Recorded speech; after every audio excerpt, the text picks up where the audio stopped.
ગુજરાતના સ્વપ્નદ્રષ્ટા અને રાજકોટના હીર વિજય રૂપાણી હવે સદાય ગુજરાતને યાદ રહેશે। વિજય રૂપાણીની અંતિમ વિધિ રાજકોટમાં થશે।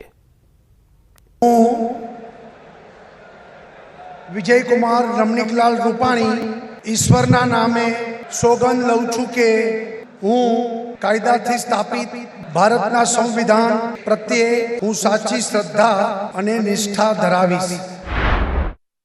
હવે આ અવાજ ક્યારેય સાંભળવા નહીં મળે, આ ચહેરો ક્યારેય જોવા નહીં મળે। આ નિખાલસતા, આ હાસ્ય સદાય માટે અમર બની ગયું, કેમ કે ગુજરાતના પનોતા પુત્ર, પૂર્વ મુખ્યમંત્રી, રાજકોટના હીરો વિજય રૂપાણી હવે આપણી વચ્ચે નથી રહ્યા। હવે તે માત્ર યાદોમાં જ છે। વિમાન ક્રેશની ઘટનામાં વિજય રૂપાણીની જિંદગી પણ ક્રેશ થઈ ગઈ। રાજકોટ અને ગુજરાતના લોકપ્રિય નેતા વિજય રૂપાણી હસતા હસતા બધાને છોડીને અંતિમ રાહ પર અમદાવાદ પ્લેન દુર્ઘટનામાં હવે તપાસનો ધમધમાટ તેજ થયો છે। પ્લેનનો કાટમાળ ખસેડવાની કામગીરી હજુ પણ ચાલી રહી છે, તો બીજી તરફ એજન્સીઓ દ્વારા તપાસ કરવામાં આવી રહી છે। એનડીઆરએફની ટીમ ઘટના સ્થળે પહોંચેલી છે અને હાલ તપાસ ચાલી રહી છે। તો એનડીઆરએફની ટીમ જે ઘટના સ્થળ પર છે, હાલ તસવીરોમાં તમે જોઈ શકો છો, પ્લેનની ઘટનામાં તપાસ ચાલી રહી છે, જેમાં ફોરેન્સિક એક્સપર્ટની ટીમ પણ અહીંયા છે, જે લગાતાર 2 દિવસથી અલગ અલગ દિશામાં તપાસ કરી રહી છે। તો એનડીઆરએફની ટીમ પણ ઘટના સ્થળે છે અને ત્યાં લગાતાર કાટમાળ હટાવવાની જે કામગીરી છે એ પણ છેલ્લા 2 દિવસથી ચાલી રહી છે, આજે પણ ચાલી રહી છે।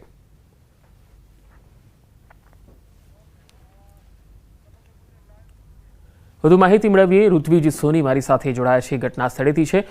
ઋત્વિજ, આજની જે કાર્યવાહીની જો આપણે વાત કરીએ તો ઘટના સ્થળે આજે કયા પ્રકારની તપાસ થઈ રહી છે? શું હજુ પણ કાટમાળ છે એ હટાવવાની કામગીરી ચાલી રહી છે?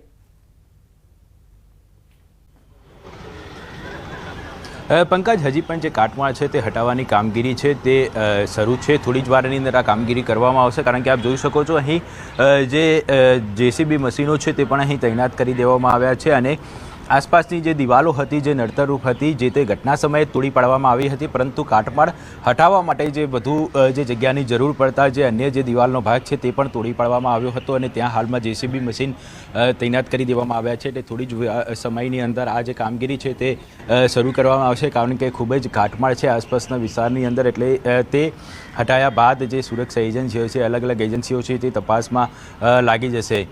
એનડીઆરએફની એક ટીમ છે તે પણ થોડી વાર પહેલાં આવી છે, કારણ કે જે એસડીઆરએફ એનડીઆરએફની ટીમ દ્વારા સતત અહીં જે રેસ્ક્યુ કરવામાં આવતું હતું, જે સર્ચ ઓપરેશન કરવામાં આવતું હતું, તે પણ કામગીરી આજે શરૂ રહે તેવી શક્યતા રહેલી છે, કારણ કે આ જે વિસ્તાર છે તે આસપાસના વિસ્તારની અંદર પણ ગઈકાલે એનડીઆરએફની ટીમ દ્વારા સર્ચ કરવામાં આવ્યું હતું। આ જે બ્લોક છે, 4 બ્લોકની અંદર, તમામ જે 4 બ્લોકની અંદર એનડીઆરએફની ટીમ અલગ અલગ ટીમો રવાના કરવામાં આવી હતી અને તમામ એક રૂમની અંદર તેમના દ્વારા ખાસ સર્ચ કરવામાં આવ્યું હતું।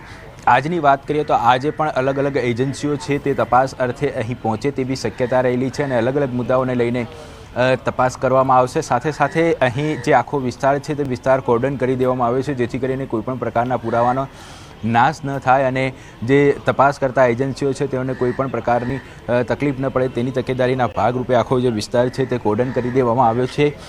કોઈપણ વ્યક્તિને અંદર જવા માટેની મંજૂરી નથી, માત્ર ને માત્ર જે તપાસ કરતા અધિકારીઓ છે અને પોલીસ અધિકારીઓ છે તે જ અહીં જોવા મળી રહ્યા છે। જે 108ની ટીમ છે તેને પણ અહીં સ્ટેન્ડ ટુ રાખવામાં આવી છે। એટલે ગઈકાલની વાત કરીએ તો ગઈકાલે પણ એફએસએલની ટીમ દ્વારા અહીં સર્ચ કરવામાં આવ્યું હતું અને આજે વાત કરીએ તો આજે અલગ અલગ જે સુરક્ષા જી ઋત્વિજ, આભાર માહિતી આપવા માટે। તો આજે પણ લગાતાર કાટમાળ હટાવવાની કામગીરી છે એ આખો દિવસ ચાલશે।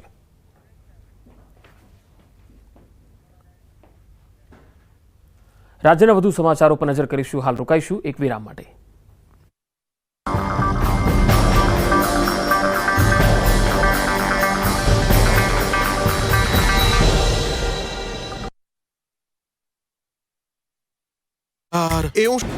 અમદાવાદના ટ્રાફિકના કારણે આજે ભરૂચની ભૂમિ ચૌહાણનો બચી ગયો જીવ। અમદાવાદનો ભારે ટ્રાફિક વાહન ચાલકો માટે માથાનો દુખાવો સમાન રહેતો હોય છે, પરંતુ આ ટ્રાફિક ભૂમિ ચૌહાણ માટે જીવનરૂપી આશીર્વાદ સમાન બની રહ્યો। થયું એવું કે ભરૂચની ભૂમિ ચૌહાણ ભારતમાં વેકેશન બનાવ્યા બાદ લંડન જવા નીકળી હતી, પરંતુ ટ્રાફિકને કારણે તે 10 મિનિટ મોડી એરપોર્ટ પર પહોંચી હતી, જેથી એરપોર્ટ ઓથોરિટીએ અંદર જવા ન દીધી અને પહેલા તો નિરાશ થઈને પાછી ઘરે પરત ફરવા નીકળી. ત્યાં જ તે જે પ્લેનમાં જવાની હતી તે જ પ્લેન ક્રેશ થતાં ભૂમિનો બચાવ થયો, જેથી ભૂમિ અને પરિવારે ભગવાનનો આભાર માન્યો અને પોતાનો જીવ બચવાથી રાહત અનુભવી. થયું એવું કે અમે 12:10 જેવું એ લોકોએ ચેકિંગ બંધ કરી દીધું અને મને પહોંચતા 12:20 જેવું થઈ ગયું. તો મેં એ લોકોને રિક્વેસ્ટ કરી 10 મિનિટ, મેં કીધું હજુ 10 જ મિનિટ થયા છે તો મને જતી રહેવા દો, પણ સમહાઉ એ લોકોએ મને ના જવા દીધી અને મારે પાછું ફરવું પડ્યું. ગુજરાતના ખેડૂતો માટે આનંદના સમાચાર આવ્યા છે. જે વરસાદની આતુરતાપૂર્વક રાહ જોવાઈ રહી હતી તે ચોમાસું હવે ગુજરાતના બારણે ટકોરા મારી રહ્યું છે. માત્ર 72 કલાક એટલે કે 3 દિવસમાં ગુજરાતમાં રૂમઝૂમ કરતું ચોમાસું જોવા મળશે.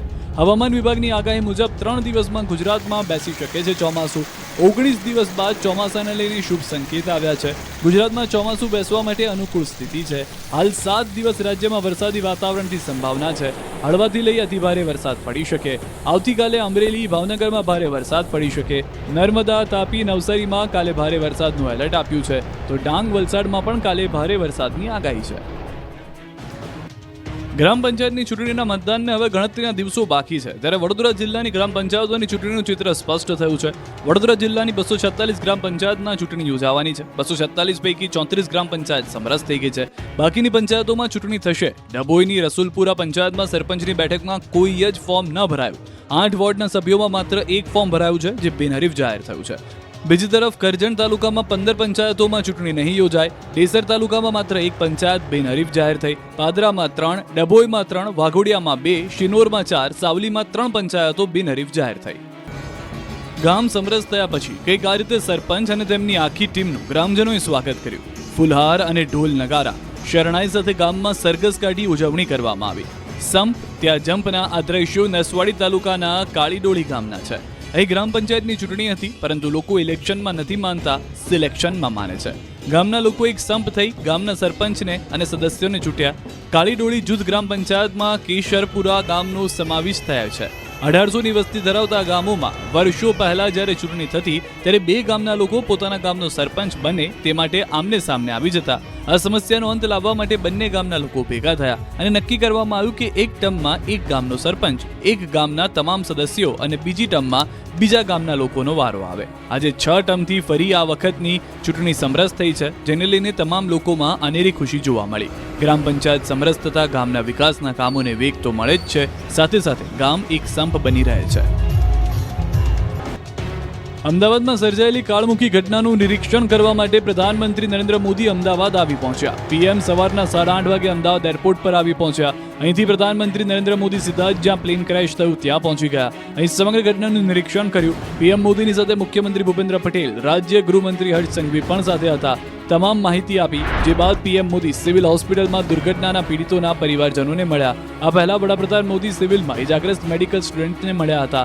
જે વોર્ડમાં હોસ્ટેલના ડોક્ટર અને નર્સ હાજર હતા તેમને મળીને તેમના ખબર અંતર પૂછ્યા, તેમજ પ્લેન ક્રેશમાં બચી જનાર એકમાત્ર મુસાફર એવા વિશ્વાસના પણ ખબર અંતર પૂછ્યા હતા.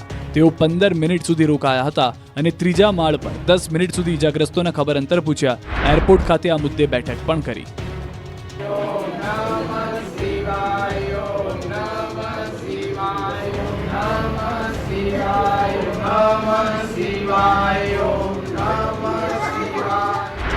આંખમાં આંસુ, હૈયા ફાટ રુદન, દિલમાં દર્દ અને પરિવાર ગુમાવ્યો. પરિવારના કલ્પાંતના દ્રશ્યો છે સુરતના.